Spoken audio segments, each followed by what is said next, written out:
नमस्कार। और आज हमारे पॉडकास्ट में आप सभी का बहुत बहुत स्वागत है। आज हमारे पॉडकास्ट में जुड़ने वाले हैं समाज से जुड़े सामाजिक सेवक, जो जिस तरह से आप लोग समझते हैं एक आम जनता की जो भाषा होती है, थोड़ा टूटा थोड़ा जुड़ा ऐसा होता है ना। लेकिन जो प्रोफेशनल, वो प्रोफेशनल तरीके से बात करते हैं। तो हम चाहते हैं कि हर उस व्यक्ति से हम जुड़े जो आम है, मतलब एकदम जिनको मतलब लोग साइड में छोड़ देते हैं, हम उन तक पहुंचने का प्रयास कर रहे हैं। उसी तरह ये जो समाज सेवक हैं, अभी हम उनका नाम भी बताएंगे आपको, ये भी उसी तरह है जिस तरह लोगों को मतलब कि लोगों के दिल में उतरना चाहते हैं, उतरते हैं। बहुत सारे ऐसे लोग हैं जो अपने दिल में उनको बसा के रखे। क्या नाम है? नाम है उनका सुनील शाह, जो एक समाज सेवक के तौर पे काफी सालों से काम कर रहे हैं। और अभी इस वक्त वो जो है शिवसेना में, यानी कि शिंदे गुट शिवसेना में गए हुए हैं। तो चुनाव का माहौल है और हर व्यक्ति चाहता है चुनाव में अपना स्थान बनाना, जो इतने सालों से मेहनत कर रहे हैं। अब कई ऐसे लोग हैं जो पैसे के दम पे काम कर रहे हैं और कई ऐसे लोग हैं जो मेहनत के दम पे काम कर रहे हैं, अच्छे विचारों के साथ में काम कर रहे हैं। जिस तरह से हमने सुनील शाह के बारे में जब हम चर्चा किए, बातचीत किए, तो पता चला कि नहीं, मेहनत और ईमानदारी के साथ लोगों के साथ में लगाव है। तो आज के पॉडकास्ट में हम आपको मिलाएंगे सुनील शाह जी से और जानेंगे उनसे बहुत सारे सवालों पे उनका जवाब। क्या है जवाब? आज कोई इंटरव्यू नहीं है, आज कोई हम बाइट नहीं ले रहे हैं। आज सिर्फ हम पॉडकास्ट में हम चर्चा करेंगे और चर्चा में बहुत सारी चीजें ऐसे लेकर आएंगे जो शायद आपने नहीं सुना होगा। आज हम इस माध्यम से आपको सुनाने का प्रयास करेंगे। और इस वक्त हम बैठे हैं नाला सोपारा ईस्ट कारगिल नगर में, जहां पे नाम आता है सुनील शाह। चलिए मुलाकात करते हैं। आज हमारे पोस्टकार्ड में आपका बहुत बहुत स्वागत है। बहुत बहुत धन्यवाद कि आपने मुझे यहाँ पर इंटरव्यू के लिए बुलाया। अब हम देर न करते हुए हम सीधा आपसे सवाल, पहला मेरा सवाल रहेगा कि आपके इलाके की हालत क्या है? देखिए, इलाके की हालत तो जब मैं आया था तो इस इलाके की जो स्थिति थी बद से बदतर हालत में थी। रोड, रास्ते, गटर काफी प्रॉब्लम में थे, काफी समस्या थी यहाँ के लोगों का। और अभी जब से मैं यहाँ पर आया हूँ, जहाँ तक मुझे मौका मिला वहां तक लोगों का रोड, गटर, रास्ता मैंने बना के तो दे दिया हूँ। ओके, अब हम आपसे दूसरा जो इम्पोर्टेंट सवाल है ये करेंगे।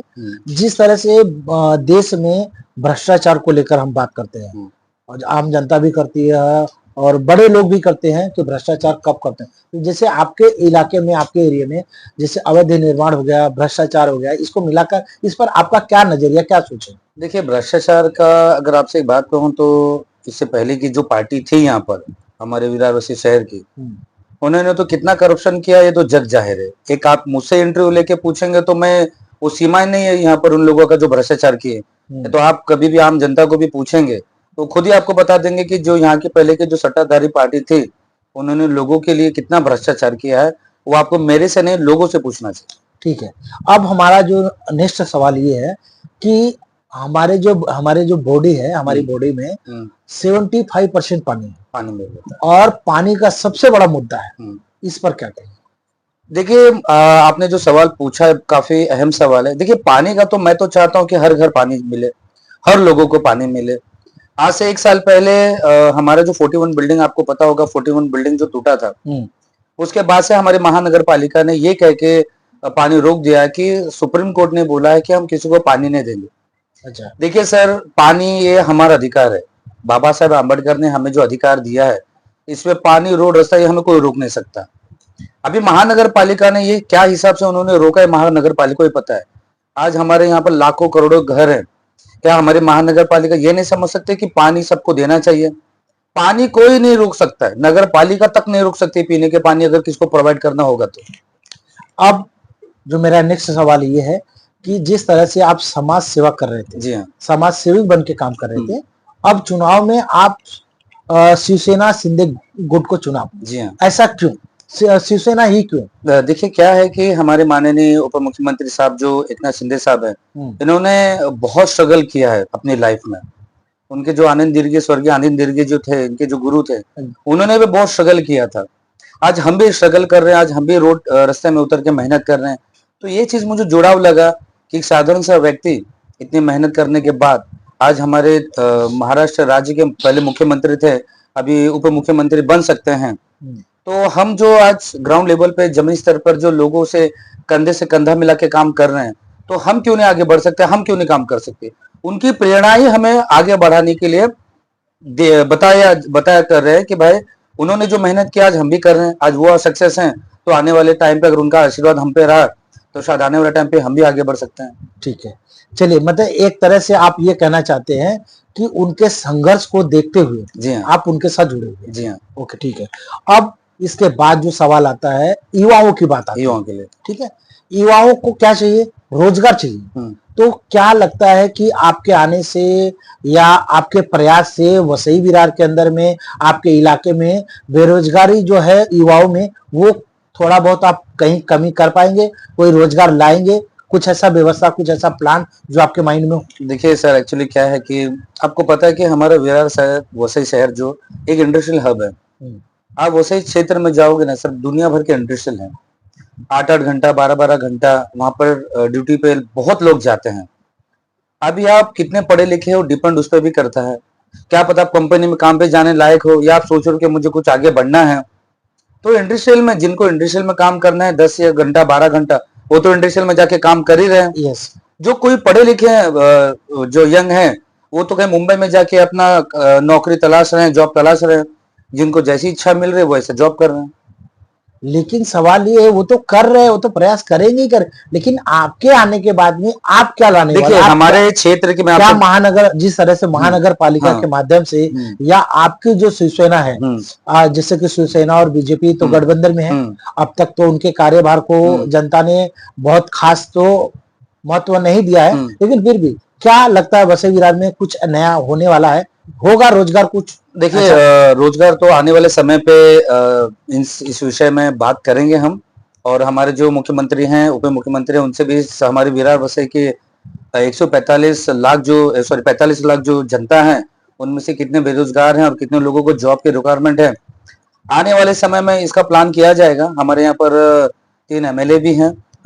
ये प्रोसेस लेके मैं भी अपनी तरफ से लेटर उनको 3 देना चाहता एमएलए हूं। एक आमदार है भाई। जी हाँ सर, अगर मेरे हिसाब से जहां तक हम जहां सबसे ज्यादा पहुंच सकते तो हम 3 एमएलए तक पहुंच सकते हैं। आमदार साहब तो अभी तक मैं उनसे, खासदार साहब से तो अभी तक मैं मुलाकात किया नहीं हूँ, बट ये तीनों जो हमारे एमएलए हैं उनसे तो मैं लेटर के द्वारा मैं उनसे यहाँ के जो बेरोजगार लोग हैं उनके रोजगार के लिए मैं उनसे लेटर लेके उनको ठीक है, मतलब कि आपका ये कहना है कि आने वाले टाइम पे अगर आप आते हो तो आप प्रयास जरूर करोगे? प्रयास जरूर करना पड़ेगा। ठीक है, चलिए, अब हम अगर बात करेंगे तो हम बात करेंगे महिलाओं की।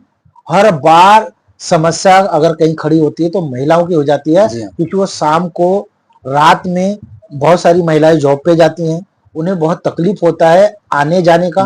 बहुत सारी महिलाएं जो सीधी सादी है, जो हाउस वाइफ है, उन्हें भी मार्केट में या कोई इमरजेंसी में रात को निकलना तो डरती हैं।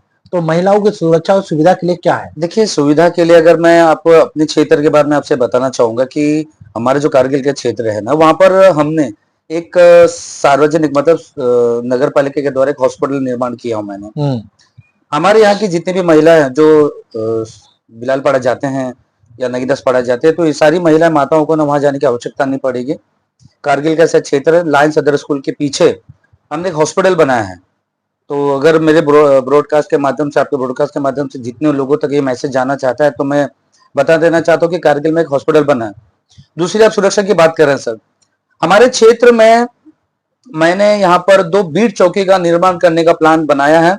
आने वाले समय में अगर मुझे एक मौका मिलता है यहाँ पर एक समाज सेवा का आगे मुझे बढ़ने का, तो यहाँ के लोगों के लिए मैं 2 बीट चौकी बनाने में प्रतिबद्ध हूँ। मैं आने वाले टाइम पे 2 बीट चौकी यहाँ पर बना के दे दूंगा। ओके, चलिए, ये तो बहुत बड़ी बात है। आप बीट चौकी की बात करें, बहुत बड़ी बात है, और ये होना चाहिए, और ये प्रयास होना चाहिए कि बीट चौकी हर इलाके में, हर एक जहाँ पे जनसंख्या बढ़ती है ना, वहां पे बीट चौकी का होना बहुत जरूरी है। चलिए, अब इसके बाद हम सीधे बात करेंगे। जिस तरह से आप आ रहे हैं, तो ऐसा तो है नहीं कि आप ही अकेले चुनाव लड़ेंगे या आप अकेले हैं। आपके सामने आपके विरोधी भी रहेंगे और भी पार्टियों में। लेकिन सबसे पहले बात करूंगा कि जिस तरह से शिवसेना और बीजेपी का गठबंधन है, और शिवसेना और बीजेपी के अंदर में बहुत सारे ऐसे प्रत्याशी है, बहुत सारे ऐसे कार्यकर्ता हैं जो अपने पैसे के दम पे, अपने मतलब के नाम के साथ में या बैकग्राउंड उनका मौजूद, उसके आधार पे वो चैलेंज रखते हैं कि नहीं हम जीत लेंगे, सुनील शाह क्या करेंगे या बाकी लोग क्या करेंगे। ऐसा मैं एक उदाहरण दे रहा हूं तो क्या लगता है, आप क्या कहेंगे, अपने विरोधियों को क्या जवाब देंगे? देखिए मैं आपसे, लेकिन मैं चाहूंगा कि थोड़ा ऐसा जवाब दीजिए कि लगे कि हाँ आप जो बोल रहे हैं 100% सत्य है। मैं 4 साल से यहाँ पर देख रहा हूँ कि कुछ ऐसी पार्टियां ऐसी बैनरबाजी के चक्कर में पड़ी रहती हैं। कुछ ऐसी पार्टियां जो महिलाओं को बस थाली बर्तन मिठाई का डब्बा देके अपनी तरफ वो आकर्षित करते हैं। मैं आपके चैनल के माध्यम से एक ही सवाल मैं पूछता हूँ हमारी जनता से कि आपके क्षेत्र में अगर कोई भी पार्टी वाले अगर आते हैं तो सिर्फ उनसे 5 सवाल पूछो। आप 5 सवाल ये पूछो कि आपने हमारे लिए, अगर मैं आपको वोट दूं तो क्या बेस पे वोट दूं, तो 5 सवाल पूछो कि आपने हमारे लिए क्या करके दिया। अगर उनका ये सवाल रहेगा अरे भाई अभी तक हम तो आए नहीं है, हमको पहले लेके आओ तभी हम जीतेंगे तब आपको काम करके देंगे, तो मैं आपको ये बोलना चाहता हूं कि सर मैं समाज सेवा के तौर पे मैं आज हमारे कारगिल क्षेत्र में 4 से 5 साल से कार्यरत हूं। एक हॉस्पिटल, रोड, रास्ते, गटर, पीने का पानी, उसके अलावा आपको बताना चाहता हूं सर यूपी नाका से लेकर कारगिल से लेकर यूपी नाका से लेकर नाला सुपर स्टेशन तक 2 बस की सुविधा मैं करवा दिया हूं। सर्वे हो चुका है, सिर्फ शायद ये इलेक्शन तक रुका है, इलेक्शन के बाद यहाँ पर 2 बस चालू होगा। ये मैं एक साधारण व्यक्ति होने के बावजूद 2 बस, हाँ 2 बस सर, अगर मैं बिना किसी पद पे होके अगर लोगों के बीच में मैं इतना काम कर सकता हूं तो थोड़ा सा सोच लीजिए सर, अगर जिस दिन अगर इन लोगों का आशीर्वाद मेरे सर पे रहा, अगर मेरी सीट यहाँ से आ गई या मुझे मेरी पार्टी ने टिकट दे दी, तो सोच लीजिए जो काम मैंने 4 साल किया हूं, सत्ता आने के बाद फिर मैं क्या हिसाब से काम करूंगा तो मैं ही जानता हूं। अब मैं रुकूंगा क्योंकि इन्होंने अभी जो कहा है ना, बहुत मतलब कि इंटरेस्ट वाली बात कही है, बहुत जबरदस्त बात कही है। इन्होंने जो काम किया है, जो बात कहा है, अब मैं चाहूंगा कि एक ही दिन अगर हम ये बात करेंगे तो शायद लोग नहीं सुन पाएंगे, लोगों तक हम नहीं पहुंच पाएंगे। सही बात है। अब अगले पॉडकास्ट में फिर इनसे बातचीत करेंगे, लेकिन जो इन्होंने बात किया 2 बस, बीट चौकी, ये बहुत इंपॉर्टेंट, हॉस्पिटल, ये एक तरह का अगर आप बोलो तो हर व्यक्ति के दिल में दिमाग में बैठा कि इन चीजों की जरूरत है हमारे इलाके में, हमारे आसपास में। तो ऑलरेडी ये सारी चीजें हो चुकी हैं। अब बात पानी की रह गई, तो पानी के भी मुद्दे पे चर्चा हो चुका है। अब जो सवाल, जो इम्पोर्टेंट बात ये थी कि इनके विरोधियों की, तो विरोधियों के बारे में भी इन्होंने जवाब दिया है। अब देखते हैं कि इनके विरोधी इनके लिए क्या पकवान पकाते हैं, यानी कि इस फील्ड में जब ये पूरी तरह से ओपन आएंगे तब वो विरोधी इनके खिलाफ, इनके पीठ पीछे या इनके सामने क्या ऐसा रखते हैं जिसके माध्यम से ये पीछे हट जाए या जनता इनका साथ ना दे या ये चुनाव हार जाए। तो इन सारे सवालों के साथ मैं आपको एक बात कहना चाहता हूँ, माफी चाहता हूँ मैं आपको टोक रहा हूँ। देखिए हमारे सिंधीगुड़ में अगर टिकट का वितरण तो अभी बाकी है, अगर हमारे क्षेत्र में अगर हमको एक मौका मिलता है तो हमको काम करने का जो तरीका है, दूसरे ने क्या किया मुझे उससे लेना देना नहीं है। मैं आपसे कहना चाहता हूं कि जब आप हमको चुन के दोगे, मैंने जो 4 साल में काम किया वो तो जग जाहिर है, फिर आने वाले 4 साल में क्या करना उसका मैंने एक पेम्पलेट बनाया हूं और काफी लोगों तक पहुंचाना है। संडे सोमवार से सबके घर में पहुंचाना चाहता हूं मैं, और ये मौका देना चाहता हूं कि एक बार हमें मौका देखिए, शायद हम आपके कंधे से कंधा मिला के काम कर सके और हमारे जो एरिया है उसको विकास की एक नई लहर पे लेके जाके खड़ा कर सके। चलिए मिलते हैं अगले सवालों के साथ में, अगले पॉडकास्ट में। तो ये रहे हमारे सुनील शाह जी, जो एक समाज सेवक के तौर पे काम कर रहे थे और इस वक्त जो है सिंधे गुट यानी कि शिवसेना सिंधे गुट में शामिल हो चुके हैं और इन्हें आने वाले टाइम पे टिकट मिलने वाला है। तो इनका कहना है कि जिस तरह से मैं पिछले साल, मतलब पिछले जो साल थे उस साल में जो काम करके दिखाया है, और मौका अगर मिलेगा तो आने वाले टाइम पे चुनाव लड़कर हम इससे बेहतर भी अपने एरिया के, अपने लोगों को डेवलप करके दिखाएंगे। उनकी जो जरूरत की चीजें हैं वो पूरी तरह से कंप्लीट करने का प्रयास करेंगे। चलिए मिलता है अगले सवालों के साथ में, तब तक बने रहो, देखते रहो।